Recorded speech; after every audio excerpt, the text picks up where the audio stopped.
Bonjour mon frère, bonjour ma sœur. Aujourd'hui 16 juin. Soyez bénis mes bien-aimés.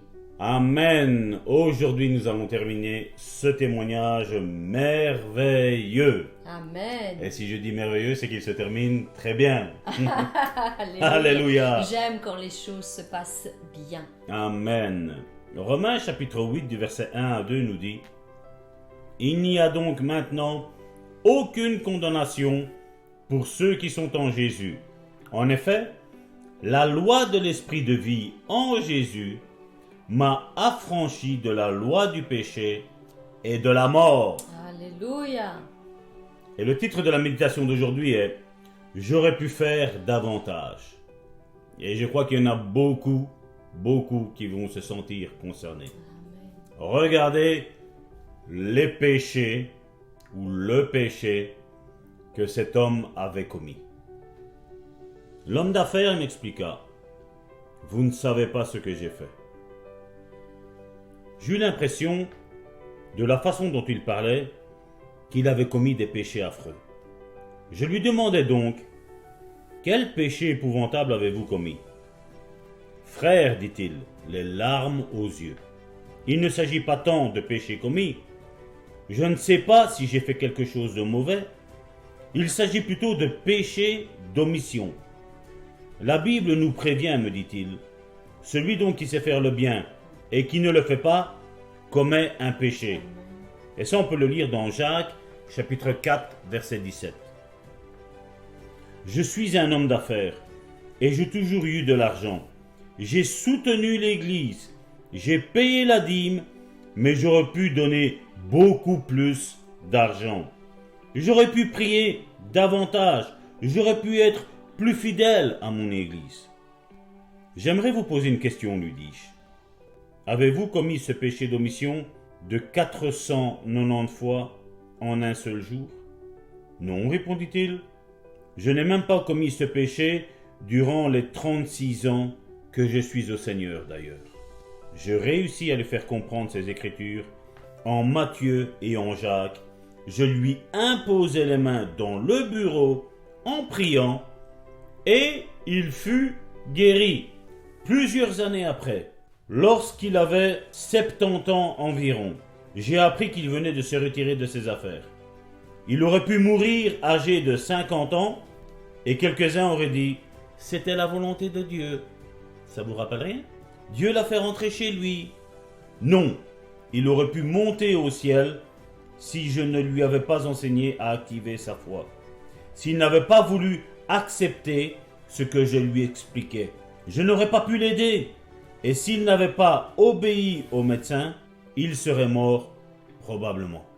Et nous voyons comment une simple entrevue, mon frère et sœur, où ce pasteur a fait comprendre que nous devions pardonner, ce pasteur lui a fait comprendre que s'il n'avait pas mis autant de fois ce péché par jour, eh bien Dieu le pardonnerait et le guérirait.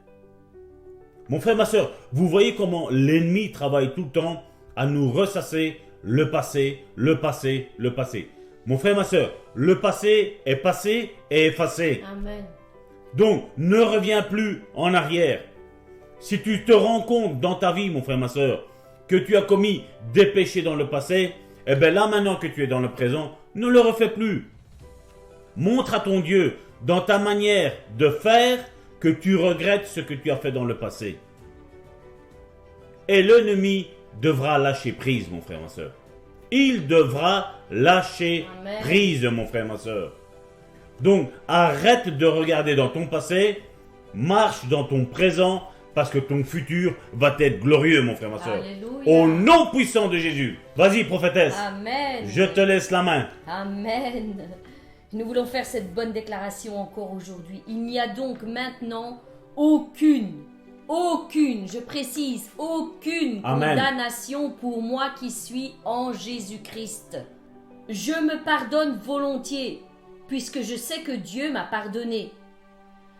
Je suis habilité donc maintenant à recevoir les bénédictions de Dieu telles que celles de la guérison Amen. divine. Parce que j'ai relâché le pardon, non seulement sur mon frère et ma sœur, mais aussi je me suis pardonné de tout ce que je n'ai pas pu faire par le passé. Nous ne devons pas entrer dans une culpabilité, mes bien-aimés. Ça, c'est un rôle que l'ennemi aime jouer aussi.